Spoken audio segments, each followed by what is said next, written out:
everybody. This is the Sinisterhood mini-sode. Hear no evil, see no evil, speak some evil. And today I'm going to talk about my experience going to the December iteration of the Dallas Psychic Fair. Christy did not get to go this month, but I was accompanied by some lovely ladies who met me up there. And if you want to go, then the first Sunday in January, we will be up there starting at 1 p.m. And we'll be getting readings and going to some of the healers and checking all the cool stuff out. So that is my birthday weekend too. It's Christy's birthday weekend, so it's going to be the Sinisterhood Christy birthday Psychic Fair extravaganza, officially titled. So I did some new things this month. Well, new and old things. Yeah. The old things, I went to see Sylvia. Of course, you guys, I don't make any decisions now without consulting Sylvia.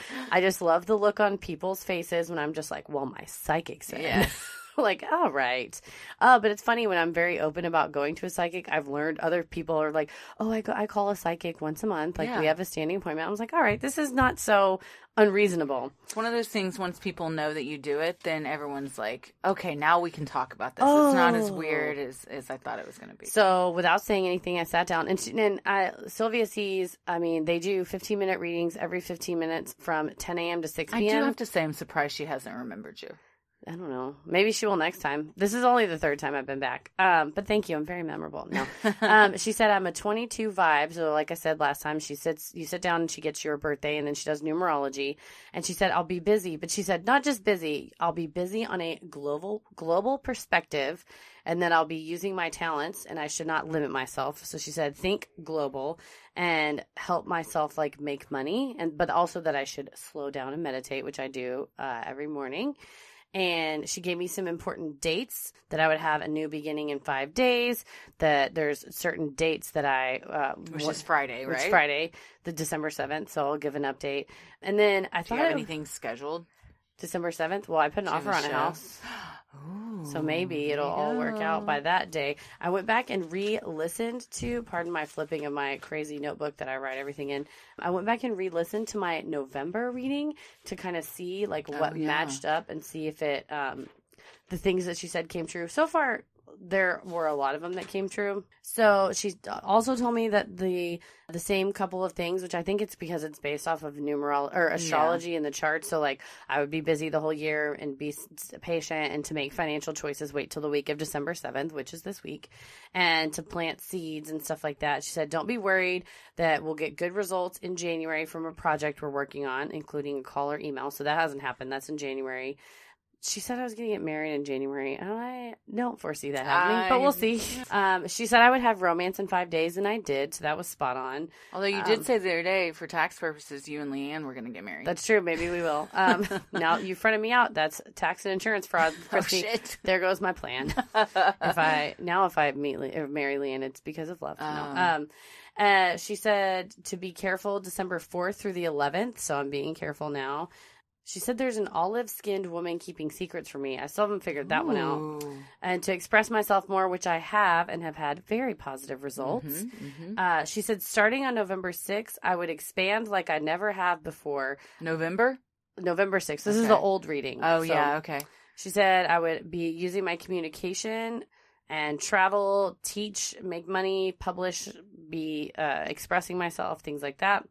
She said to plant seeds starting November 8th for creative projects. So we did a lot of that, and that really worked. She said, push your creativity and you can get paid for it, especially the next 13 months. And she also said, my love life, just be patient and it'll be totally fine. So in addition to seeing Sylvia, so she's got a couple things for me, dates, paying attention to the next month, things like that. The gallery reading, we explained last time, it's like 20 to 40 people in a room. There was a guy in the middle of the room with his eyes shut. And he was there last time too. I thought he was just like real bored. Like he was sitting next to this lady and I was like, this dude's so bored. But it turns out that he's like meditating. Yes. He's a psychic and he's like meditating to keep good energy in the room the whole time. Like he was there last time too. Yeah. So Leanne was sitting right next to him and I was sitting next to her, and Cheryl, the woman that runs the gallery reading, chose me, and she's like, how are you? And I said, fantastic. And she's like, you are fantastic. Like, things are going really well for you. And she said that I should use my voice because my voice has therapeutic and healing powers, and that it's really positive and it gives positive vibes to people, and that I should perform and use my voice to help others, which I thought was really nice. And she said, abundance and prosperity are coming. Don't worry about it. And just put good vibes in the universe. And all good stuff. All good stuff. I also got my aura photograph I know. taken. I haven't heard about this yet. Yep. So, first of all, Daniel Weatherby is the man that invented this camera, photography machine. Was he the one there? Or is this... He was there. Oh, he invented He's this. the inventor. Oh, wow. You'll notice that he wears sunglasses and a hat to keep the light out of his eyes. He explained to me and then other people that were getting their aura pictures taken that he was exposed to Agent Orange. What? And that when he was younger, he was able to see people's auras just he could see them. And then after he was exposed to Agent Orange, he was no longer able to see their auras, which caused him to build this machine that takes photos. And he's like, this is the original machine that was used that you might have seen on Good Morning Texas 25 years ago. And was like, probably didn't. Probably was not looking for that. No. So you sit on a stool and you look at a Tweety Bird sticker that is next to the lens of the camera. Then he takes your photo, and then you wait. He sets a little kitchen timer and talks to you. He's really friendly. And then the photo he's like, what's your favorite color? And I said, purple. And he said, I hope you have a purple aura. I was like, thanks, buddy. He's very hopeful. He's very nice. And then mine came out, and I had a brown aura. Which is a variety of purple. Yes. Sometimes it can look purple. A little bit, yeah. A brown aura with a white protective halo.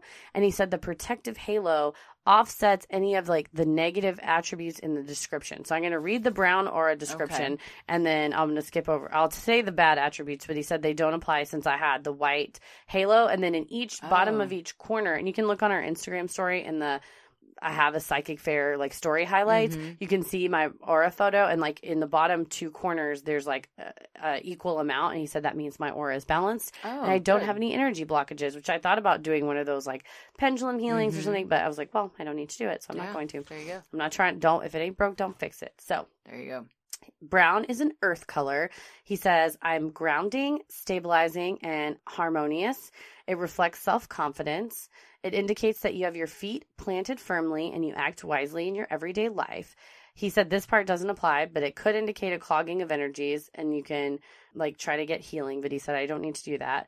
He says, while your aura is brown, because your aura will change over time. So he said, come back another time and it could have changed. So he said, while I have a brown aura, you will want to establish new roots, and you have a desire to accomplish. New roots, new house. I know. And you have a desire to accomplish whatever you begin, like the show. He said you may need to organize things, which I do right now in packing the house. I'm like donating a ton of stuff and like finding homes for new, like a bunch of like, craft supplies and stuff I'm not going to use, and giving it like to people who will use it. And he says you are connected with the earth and with nature. And Leanne was there, and she knows that like I hate hiking and stuff like that. And he was like, you seem like the type of person that just really loves outdoors and nature. And she kind of was like, pfft. But I told her, I said, I love walking the dogs. I'll put a podcast in or put in an audiobook, go walk the dogs. I love that. I love to run outside. I love to lay in my hammock outside. I like to swim outside. So I was like, just because I don't like to hike doesn't mean I don't like the outdoors. That's true. So that was really fascinating. I got the aura thing. Liam, I have a question. What? How does that machine work? Did he explain it? No, he said he built it though, that himself, and that there's like not the only other ones out there are ones that he built and has sold. But it looks like it's like a box. It's about smaller than a shoebox. It's a black box, and it has a big giant light, like a floodlight on top that floods you. And then there's also a flash when it takes the picture. So I would recommend getting the aura thing, and I'll probably go back. Probably not the next time. Next time we go, for sure. Yeah, and I probably won't go next time, but like a few times. Taylor, friend of the podcast, got a pendulum healing. She did the same one I did. Yep, and she said she laid there and that she could feel like there's like a burning sensation like in her hip and her knee and her foot and stuff like that to help get rid of. Did she feel lighter afterwards? She did. Yeah. Leanne had a really good reading with Sylvia. So did a couple other people. One person did not have a great reading, but I was like, maybe this stuff just doesn't apply to you now. I was like, or if you're kind of shut off to it or you're like not feeling it, maybe that, but I don't know. Or maybe sometimes they'll say, especially in those gallery readings, she'll be like, if I say something that doesn't make sense, don't fight it.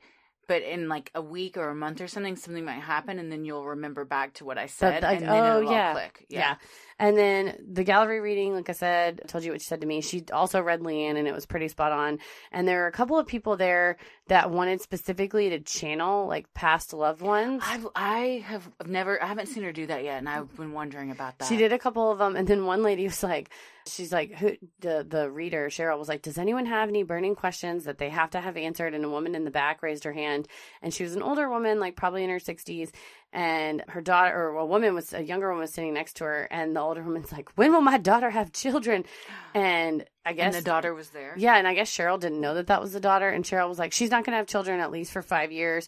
And the daughter looked like totally relieved, and the mom was like, ugh. And Cheryl was like, you can't force it. She's like, you can't. She did a whole speech up top of like, you can't force yourself to the next like spiritual plane. Like if you're in 4th grade, you can't just be like, I'm ready. I think I'm going to go to 7th grade. She's like, you need to go to 5th, then go to 6th, then go to 7th. She's like, you need to really like appreciate the process. But the woman was like trying to force her kid to have kids. Oh my God. So when somebody asked to speak to a loved one, did she make contact with them? Yeah, she said one of them was, I guess, a man, the woman's brother had passed away, and the woman was concerned because the brother's wife and then his mom weren't handling it well, like weren't grieving very well, and Cheryl was just like, he's working on it, like he'll heal them, but you can't heal them, like don't put that burden on yourself, like they're gonna heal in their own time, they're gonna deal with grief in their own way, you can't like force it. So that was super fascinating. And I might ask next time we go. I might ask about something like that. Yeah, like see if you like someone on the other side. And she seemed to like, she was able to, I guess, answer. Skeptics may say, oh well, she's just saying that, just asking enough specific questions. But there were some people that she was like, your mom's talking to you, and the person was like, oh, and she's like, your mom was like really headstrong and said this and this, and there was stuff that like apparently really resonated with the people. Oh, that's good. So that was interesting. Yeah. And so I'm gonna wait and sign on this house. I'm not gonna sign for the house until the 7th. She said the week of the 7th, so I guess anytime this week. So there you go. Well, she was she predicted that 2 or 3 months ago. She's predicted her October readings too are like, and she's like, in December, I know it seems far away, it'll be here before you know it, and some stuff she had specifically said in December is now like falling into place but hasn't happened yet. So like after it happens, I'm gonna like, if it happens how she said it, I'm gonna freak out. Yeah. Wow. So it's pretty amazing. So it's the first Sunday of the month. Shout out to one of our listeners on Instagram. I said last Sunday, and she was like, it's actually first. So I was like, my bad. What's 11:30 to 6. 11:30 a.m. to 6 p.m. It's $7 to get in, but they have a coupon on their website, DallasPsychicFair.com, where you can get $2 off, and it's $5. Yes. And we will be there next time. I know. So come hang with us. The Sinisterhood Christy birthday Psychic Fair extravaganza. Yes. I will be getting an aura reading. Oh yeah, the photography. Aura photography. They have this chakra balancing where this. Yes, I want to do that too. Where you lay and the lights are over you. Yep, the guy's laying on the table, and then there's like these arm lights with crystals that are the colors of each of the chakras, and then it like is supposed to rebalance your chakras. They put headphones on you for that one too. Yeah, the guy had on headphones and like an eye mask on. Yeah, it's pretty fascinating. Yeah. So, anyways, join us, please. Yep. If you want to come meet us, follow our Instagram stories. Follow us on Facebook at Sinisterhood, on Instagram at SinisterhoodPod, same on Twitter. Follow Christy at Christy and Wallace on Instagram or Twitter at Christy or GTFO. And follow Heather. We're switching it up. And follow Heather's Twitter, MCK versus the world. Heather's Instagram, Heather versus the world. Heather vs. the world. The judge that I clerked for interned for was like, asked everyone to make a decision if we would dismiss or allow a case, and everyone allowed it, and I dismissed it, and he was like, well, I guess it's Heather versus the world. Oh, and I was like, nice. Instagram handle. That is a good one. It's a very good one. So anyways, thank you so much for listening, and subscribe, rate us on iTunes, all that good stuff. Yes. And we'll catch you for next week's episode. As always, the devil rules the airwaves. Keep it creepy.